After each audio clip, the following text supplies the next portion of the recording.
merdeka, mandiri, dan bertanggung jawab. Kemudian apa sih makna daripada kata disiplin itu sendiri? Kata disiplin berasal dari bahasa Latin disciplina yang berarti belajar, di mana disiplin dapat membuat seseorang menggali semua potensi dirinya untuk mencapai suatu tujuan, sesuatu yang dihargai dan bermakna. Nah, ini ada miskonsepsi kontrol guru terhadap siswa. Ilusi bahwa sebenarnya guru itu mengontrol siswa. Kenapa? Pada dasarnya, guru tidak dapat memaksa siswa untuk berbuat sesuatu jika siswa tersebut memilih untuk tidak melakukannya. Walau guru tampaknya sedang mengontrol perilaku siswa, tetapi sebenarnya siswa sedang mengizinkan dirinya untuk dikontrol. Hal ini karena guru menjadi kebutuhan dasar yang dipilih oleh siswa. Nanti kita akan pelajari apa itu kebutuhan dasar siswa dan juga guru ya. Oke. Dengan penguatan positif ya, di mana merupakan bentuk-bentuk kontrol untuk mempengaruhi siswa agar mengulangi suatu perilaku tertentu. Dalam jangka waktu tertentu, siswa akan menyadari dan mencoba untuk menolak bujukan guru atau mungkin akan menjadi tergantung pada pendapat guru untuk berusaha. Ilusi bahwa kritik dan membuat orang merasa bersalah dapat menguatkan karakter. Menggunakan kritik dan rasa bersalah untuk mengontrol siswa membuat siswa menuju identitas yang gagal, karena secara tidak langsung mengajarkan mereka belajar untuk merasa buruk tentang dirinya sendiri. Sedangkan perilaku yang memaksa tidak akan efektif untuk jangka yang panjang dan bahkan dapat membentuk suatu permusuhan. Nah, di sini tentang motivasi perilaku manusia. Yang pertama ada hukuman ya. Terkadang kita memberikan hukuman kepada siswa saat siswa berbuat salah. Seseorang berperilaku untuk menghindari permasalahan mungkin muncul dan berpengaruh kepada mereka secara fisik, psikologis, ataupun tidak terpenuhnya kebutuhan mereka, dan bila mereka tidak melakukan tindakan itu. Jadi hukuman selama ini itu mereka siswa jika dihukum maka mereka akan berusaha untuk menghindari, sehingga mereka akan melakukan apa yang menjadi keinginan gurunya. Kemudian yang kedua, untuk mendapatkan imbalan atau penghargaan dari orang lain. Jadi motivasi yang dilakukan oleh siswa itu dia ingin mendapatkan penghargaan atau imbalan daripada orang lain, baik itu gurunya sendiri. Jadi seseorang berperilaku itu untuk mendapat pujian, kemudian mendapat hadiah, mendapat imbalan dari orang lain yang menurut mereka itu penting dan mereka akan letakkan dalam dunia berkelas mereka. Jadi siswa itu akan melakukan motivasi jika mereka memperoleh penghargaan. Kemudian yang ketiga, untuk menjadi orang yang diinginkan dan menghargai diri sendiri dengan nilai-nilai yang mereka percaya. Orang melakukan sesuatu karena nilai yang mereka yakini dan hargai. Motivasi ini akan membuat orang mempunyai disiplin positif karena motivasinya bersifat internal. Nah, di sini kita akan membahas tentang keyakinan kelas ya. Keyakinan kelas adalah nilai-nilai kebajikan atau prinsip yang disepakati secara universal, di mana keyakinan itu akan membuat orang untuk lebih bersemangat dan tergerak untuk melaksanakan keyakinannya hanya untuk mengikuti daripada hanya untuk mengikuti aturan. Tujuan daripada disiplin positif ini adalah menanamkan motivasi kepada siswa agar mereka menjadi pribadi yang diinginkan dan bisa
Nah, dihukum oleh penghargaan.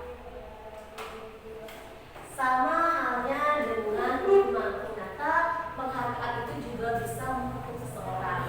Kenapa? Ya, penghargaan itu diberikan untuk membuat seseorang melakukan sesuatu dalam jangka panjang, tapi lama-lama itu akan menjadi ketergantungan. Jadi siswa melakukan segala sesuatu yang diinginkan karena dia memerlukan penghargaan yang diberikan oleh gurunya. Jadi penghargaan itu tidak efektif, ya. Penghargaan itu tidak efektif karena karena suatu benda atau peristiwa yang diinginkan itu dibuat dengan suatu syarat tertentu. Tanpa ada syarat, maka penghargaan tidak akan diberikan, sehingga itu akan menimbulkan rasa kecewa, berkecil hati, atau kemungkinan tidak akan berusaha lagi, seperti itu. Ya. Nah, penghargaan juga berhubungan. Kenapa? Ketika seseorang diberikan penghargaan, maka akan timbul rasa iri dari orang yang tidak menyukainya. Jika seorang guru memberikan penghargaan kepada siswa, kemungkinan siswa yang termotivasi hanya untuk menyenangkan gurunya. Hal ini juga menimbulkan persaingan dalam kelas dan berujung pada kecemasan yang dimiliki oleh siswa yang berkeinginan untuk mendapat penghargaan. Penghargaan menghukum mereka yang tidak mendapat penghargaan. Penghargaan dan menghukum adalah hal yang sama karena berusaha mengendalikan perilaku seseorang. Jika penghargaan sangat diharapkan, tapi kita tidak mendapatkannya, maka akan merasa dihukum. Nah, ini tadi yang bilang tentang kebutuhan dasar manusia. Kebutuhan dasar manusia itu ada kebutuhan bertahan hidup, yaitu bertahan untuk hidup, misalnya kesehatan, rumah. Setiap orang akan melakukan berbagai cara untuk memenuhi kebutuhan dasarnya, terutama kebutuhan dasar untuk bertahan hidup, karena ini akan memberikan rasa aman. Kemudian ada kebutuhan cinta dan kasih sayang, ya. Jadi kebutuhan cinta dan kasih sayang ini adalah kebutuhan psikologis yang meliputi hubungan dan koneksi sosial. Jadi tidak kita pungkiri bahwa cinta dan kasih sayang itu adalah kebutuhan yang sangat kita perlukan sehingga kita bisa terhubung dengan orang lain. Tidak hanya guru, tetapi siswa pun juga memerlukan kebutuhan cinta dan kasih sayang yang tinggi. Biasanya ingin disukai oleh lingkungannya, disayang oleh orang tuanya, disayang oleh guru-gurunya, atau dengan teman-temannya, sehingga bisa saja kebutuhan dasar cinta dan kasih sayang ini sangat diperlukan oleh siswa ataupun guru. Nah, ini ada kebutuhan pengakuan atas kemampuan, ya. Jadi di sini ada orang yang memang ingin diakui bahwa saya itu bisa, saya itu mampu, dan itu merupakan sebuah kebutuhan dasar yang diperlukan oleh manusia. Yang terakhir adalah kebutuhan kebebasan. Berarti kebutuhan untuk mandiri, bebas memilih apa yang kita sukai. Jadi orang lain tidak bisa memaksa kita untuk memilih apa yang mereka sukai, tetapi mempunyai kebutuhan yang tinggi untuk menginginkan pilihan, perlu banyak bergerak, suka coba-coba, dan tidak terlalu terpengaruh oleh orang lain. Kebutuhan kesenangan. Untuk mencari kesenangan dengan bermain dan tertawa, siswa juga memerlukan kebutuhan tersebut untuk menikmati apa yang mereka lakukan. Tidak hanya siswa, guru juga, ya. Jadi menikmati apa yang dilakukan, konsentrasi, apa yang disenangi, bermain, itu termasuk kebutuhan dasar manusia dan juga yang kita perlukan baik sebagai guru, sebagai siswa ataupun sebagai orang tua. Oke, itu untuk kebutuhan dasar. Sekarang posisi kontrol guru. Ini yang penting kita sebagai seorang guru. Ada 5 posisi kontrol guru, ya. Mungkin Bapak Ibu bisa merefleksi diri sendiri, apakah saya yang mana. Yang pertama itu sebagai penghukum, ya. Seorang penghukum dapat menggunakan hukuman fisik dan verbal. Guru yang menjalankan posisi menghukum akan berkata, patuhi peraturan saya, atau awas nanti ya, kalau kamu tidak mau diam, nah seperti itu. Kamu ini selalu saja salah. Itu adalah kata-kata posisi guru sebagai penghukum. Kemudian ada posisi kita sebagai teman, ya. Dalam posisi ini, guru tidak akan menyakiti murid, tetapi akan selalu berusaha mengontrol siswa melalui persuasi. Nah, posisi ini bisa berdampak positif dan juga negatif. Kenapa saya bilang seperti itu? Saat siswa merasa kita sebagai teman, maka dia akan bersikap bodoh amat juga untuk teman. Saya bisa begini, saya bisa kok gitu. Toh juga ibu akan marah. Guru tidak akan marah seperti itu ya. Ini positif berupa hubungan yang baik. Contohnya, ayo bantulah ibu demi ibu ya nak. Itu kata-katanya. Kemudian ayo ingat tidak semua bantuan ibu selama ini. Ingat tidak? Kemudian hal negatif dari posisi teman ya. Bila guru tidak dapat membantu, maka siswa akan kecewa dan berkata, saya pikir bapak atau ibu teman saya. Murid menjadi tidak mau lagi berusaha. Siswa hanya mau bertindak sesuai dengan guru. Jika guru tidak berkata jalan misalnya bergerak, maka mereka tidak akan bergerak atau melakukan apa yang harusnya mereka lakukan. Itu posisi kontrol guru sebagai teman. Nah ini yang terkadang juga sering kita lakukan secara tidak sadar, itu membuat orang merasa bersalah. Ya. Pada posisi ini biasanya guru bersuara lebih lembut, menggunakan keheningan. Siswa jadi tidak nyaman, bersalah, dan bahkan rendah hati. Contoh, bapak, ibu sangat kecewa dengan kamu. Kemudian berapa kali sih ibu harus memberitahu kamu supaya kamu mendengarkan ibu? Itu sebenarnya kata-kata yang membuat orang atau siswa merasa bersalah. Ini posisi kontrol guru yang ketiga ya. Nah, kemudian ada pemantau. Guru sebagai pemantau hanya memantau saja. Misalnya ini, berdasarkan peraturan atau konsekuensi yang memisahkan hubungan pribadi. Contohnya, pertanyaan yang bisa diajukan. Nah, peraturannya apa? Apa sih yang kamu lakukan? Itu contoh memantau ya, guru memantau. Kemudian yang terakhir ada manajer. Posisi manajer ini guru bersama siswa dengan atau murid mengajak mereka mempertanggungjawabkan perilakunya, mendukung menemukan solusi, kemudian menganalisis kebutuhan yang memang diperlukan oleh siswa itu sendiri ya. Contohnya, apa yang kita yakini sesuai dengan kelas yang sudah dibuat sebelumnya. Apa yang kamu yakini? Jika kamu meyakininya, apakah bersedia memperbaikinya? Kemudian, jika kamu memperbaikinya, hal apa yang menemukan hal tersebut? Apa rencanamu untuk memperbaikinya? Nah itu, seorang manajer tidak untuk mengatur perilaku siswanya, tetapi untuk membimbing murid agar dapat mengatur dirinya. Ya, dari kelima posisi kontrol ini bisa terdeteksi, oh saya sebagai guru berada di posisi kontrol yang benar. Ya. Jadi tujuan dari 5 posisi kontrol guru terhadap siswa adalah mencapai posisi manajer ya, di mana pada posisi ini siswa dapat menjadi pribadi yang mandiri, merdeka, bertanggung jawab, hingga dapat menciptakan lingkungan belajar yang aman, positif dan juga nyaman. Nah, sekarang kita ke restitusi ya. Restitusi adalah menciptakan posisi bagi siswa untuk memperbaiki kesalahannya tanpa harus menghakiminya, ya.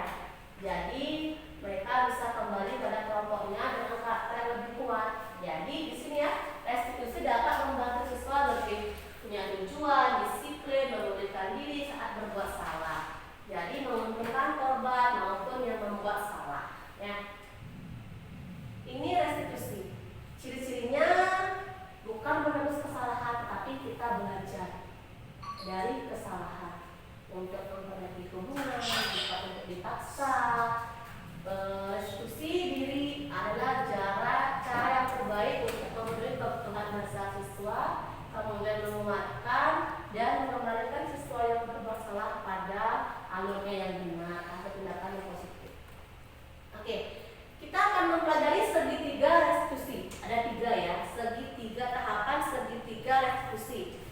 yang pertama, menstabilkan identitas. Jika misalnya ada siswa yang bermasalah, kita panggil siswa tersebut dengan seperti ini. Bagian daripada mengubah identitas anak dari yang gagal karena melakukan kesalahan menjadi anak yang sukses. Contoh kalimatnya, nih ya. Nah, berbuat salah itu tidak apa-apa karena tidak ada manusia yang sempurna. Kita bisa menyelesaikannya, bapak atau ibu tidak tertarik siapa yang salah, tapi bapak atau ibu akan mencari solusi yang benar atau solusi dari permasalahan yang telah dialami. Ini yang menstabilkan identitas. Kemudian yang kedua, validasi tindakan yang salah. Jadi kita restitusi ini tidak menyarankan guru untuk berbicara kepada siswa bahwa melanggar itu adalah sikap yang baik, tetapi memahami alasannya kenapa kira-kira anak bisa melakukan kesalahan seperti itu. Pasti ada alasannya. Nah, disinilah ada beberapa contoh kalimat yang bisa kita gunakan kepada siswa. Ini ya, melakukan hal yang lebih buruk dari ini ya. Kamu pasti punya alasannya kenapa melakukan hal tersebut. Ya, kamu boleh memperkatakan sikap itu, tetapi kamu harus menambahkan sikap yang baru. Oke, ini yang terakhir, menanyakan keyakinan. Setelah langkah 1 dan 2 ada langkah yang ketiga, namanya menanyakan keyakinan yang bisa kita tanyakan kepada siswa, yaitu apa yang kita percaya sebagai kelas atau keluarga, apa saja keyakinan kelas yang sudah kita sepakati, kemudian apa nilai-nilai yang kita sepakati, dan nanti kamu mau menjadi orang seperti apa ya. Oke, ini contoh penerapan segitiga restitusi. Salah satu siswa yang terlambat datang ke sekolah, kemudian saya melakukan penerapan segitiga restitusi, ya, baik dari menstabilkan identitas, kemudian validasi tindakan yang salah, dan juga menanyakan keyakinan kelas. Baik, sekian yang dapat saya sampaikan. Jika ada yang bertanya dari Bapak Ibu, dipersilahkan. Oke, ya silakan jika ada yang bertanya ya. Bagaimana kalau misalnya satu siswa itu melakukan kesalahan berulang-ulang, walaupun kita sudah mendekati seperti yang Ibu jelaskan, tapi anak itu tetap saja melakukan hal yang salah-salah yang sama. Oke, baik, terima kasih untuk pertanyaannya. Seperti yang sudah dijelaskan tadi, bahwa kita itu kan menempatkan diri sebagai posisi kontrol manajer ya. Jadi di posisi manajer itu kita melakukan pendekatan kepada siswa, tidak mencari siapa salah yang benar, kemudian kita menerapkan penerapan segitiga restitusi. Yang pertama ada menstabilkan identitas. Jadi di sana menstabilkan itu kita panggil siswanya terlebih dahulu ya, kita panggil, kemudian kita nggak boleh menghakimi langsung. Kita tanyakan dulu kenapa kita memanggil dia, ya seperti itu ya. Pasti dia akan, oh saya begini. Nah setelah itu kita validasi tindakan yang salah. Karena hal yang dipercaya saat mereka melakukan kesalahan, pasti mereka ingin memenuhi kebutuhan dasar yang mereka inginkan. Entah kasih sayang, entah bertahan hidup, ataupun lain sebagainya. Jadi kita tanyakan apa alasannya ya. Saat kita tahu alasannya apa, maka kita bisa, oh berarti ini permasalahannya. Setelah tahu alasannya, kita ke ketiga menanyakan keyakinan. Jadi setelah itu kita tanyakan keyakinan, ingat tidak bahwa ada keyakinan kita di kelas apa saja. Ya, kemudian dengan kesalahan yang sudah kamu lakukan, apakah itu sesuai tidak dengan kesepakatan kelasnya? Kalau memang tidak, apa yang seharusnya kita lakukan atau apa yang bisa kamu lakukan untuk memperbaikinya? Nah seperti itu. Dengan cara yang berulang dan juga pendekatan yang yakin, pasti anak itu bisa sedikit demi sedikit berubah. Mungkin tidak instan seperti mie instan, tapi paling tidak bisa berubah sedikit demi sedikit. Ya, seperti itu ya Bu ya.